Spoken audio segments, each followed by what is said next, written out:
Hey, you guys. So I'm tying together a situation with Elijah, Nathaniel, and Jesus. So Elijah says to Elisha, if you see me ascend, you can have my mantle.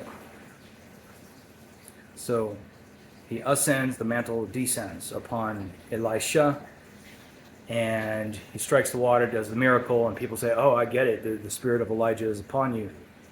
Does 14 miracles instead of 7. So Nathaniel, Jesus says to him, there will be greater things than this awakening you've just experienced, and that is angels ascending and descending upon the Son of Man. So Jacob's ladder, angels ascending and descending. Jesus' words to Nathaniel at the end of John chapter 1, ascending and descending to the result of, to the product of, to the aftermath of the Son of Man.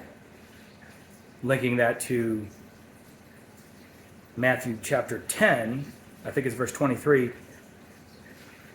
you 12 apostles won't have preached in all the cities of Israel until you've seen the Son of Man coming into his kingdom. So in ascension, we become the spirit. In descension, we become the human. In ascension, the spirit produces traits, characteristics, personification, embodiment, manifestation through the human. So when you see that person, when you walk with that person, when you get to know that person, when you see what makes that person tick, when you see their ascension, you're seeing the Son of God. Because what is being produced, the offspring, the child, the manifestation that's being produced is from the Spirit. The Spirit manifesting through the human. But in descension, the human produces a new spirit. So what you see in that person, the human produced. Through the 5 natural senses, which were interwoven by the Spirit.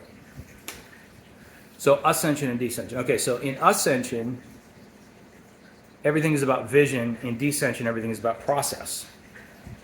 Sperm and egg. In impregnation, there's ascension. You're impregnated with the vision, and you press to the mark until you achieve it. Now the human energies that didn't align with it are put into the realm of the unconscious. The human energies, the 5 natural senses, the stuff of your humanness that didn't align with the spirit that you absorbed through the teachings are put into the realm of the unconscious and subconscious. But in descension, that last trumpet blows, you hit that mark. In descension, this is the resurrection of the dead. This is in Revelation, right towards the end of the book. I think it's in chapter 20. The things are brought up from the bottom of the sea. The books are open and the dead are discerned. Discerned. The dead are judged out of those things which were written in the book. It's all metaphor. So when you put the human energies that don't align with the spirit, and you got the spirit from the teachings, from the mentorship, when you put them in the realm of the unconscious, they're not changed. They remain the same. But when you descend into them, resurrect them in your awareness, here's the ego, the sense of self. Now you discern that you who did discern yourself as spirit, now discern yourself as human. This is Judgment Day. You discern yourself as colorfully, wonderfully, beautifully human. And what had been purely human without the spirit is now human and the spirit fused as one, which changes the form. So whatever human things were going on before, those are the same human things that resurrect from the dead. You put it underfoot into the realm of unconscious. Now the unconscious becomes conscious, the subconscious becomes conscious. It's dredged up into your conscious awareness, and it changes forms. The trumpet shall blow, and we shall be changed.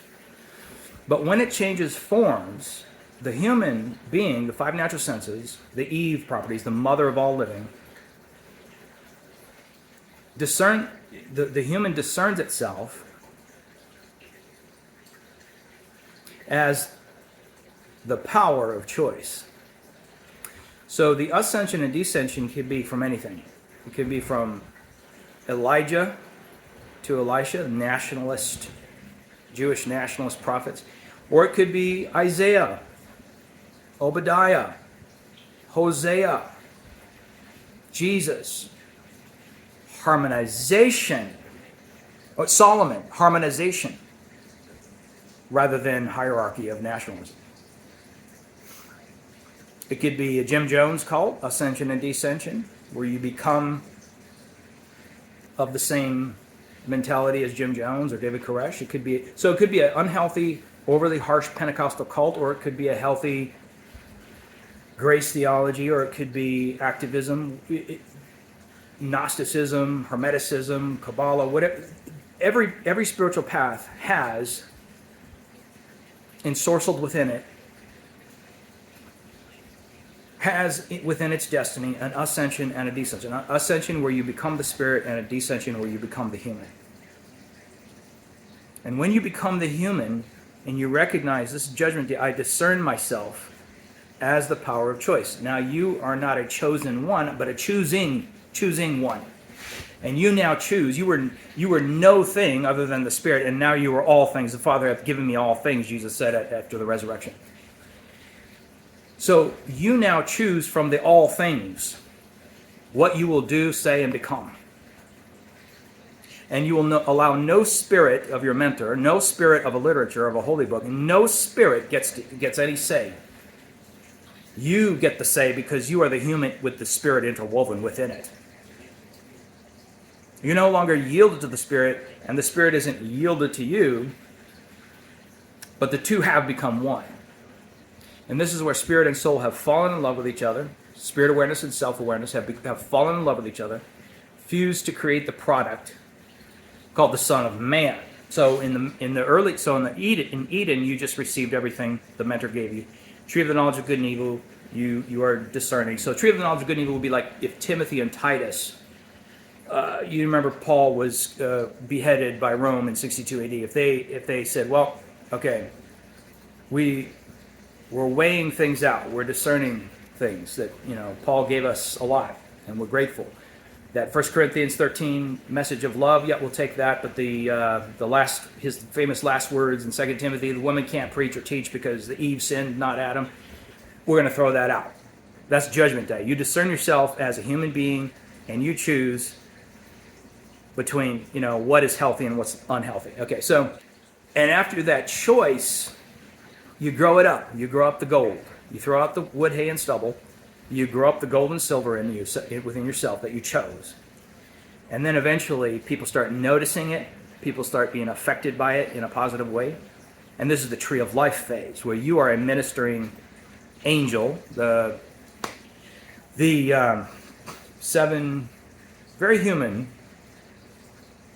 leaders of the 7 churches of Asia were called angels. To the angel of Philadelphia, I write this. So again, to review, Eden, you're a spiritual baby. You receive everything that the mentor or the holy book gave you. The literature, the Buddhist or Hindu literature, or whatever you're into.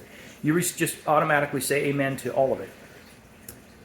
You leave the Garden of Eden to till the soil from where you came. You see your ancestral psychology for what it is.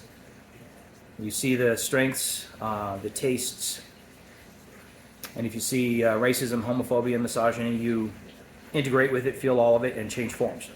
So you can be healthy instead of unhealthy, like your ancestors. So, forgive them in their ignorance, but you're not ignorant, so it wasn't their fault because they didn't know, but you know, so it would be your fault going forward if you remain that way. So we integrate with it instead of living above it, because if you live above it, it does not change. Let the resurrection happen through the descension process. Let that trumpet blow. And as you integrate, feel all of it, acknowledge all of it, see all of it, brutal honesty, and the momentary sting of seeing some of that ancestral psychology that you inherited. Not just your skin color, not just your talents, but some of the degradation, dehumanization of others, tribal identity stuff. The sting of seeing it for what it is momentary, and then there's the ecstasy, the elation, the joy of the transformation through integration.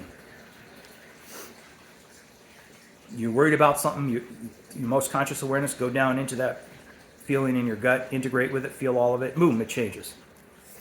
You think, oh no, this is going to happen tomorrow. No, and then you integrate with it, and then an illumination comes from your belly as you metabolize that integration.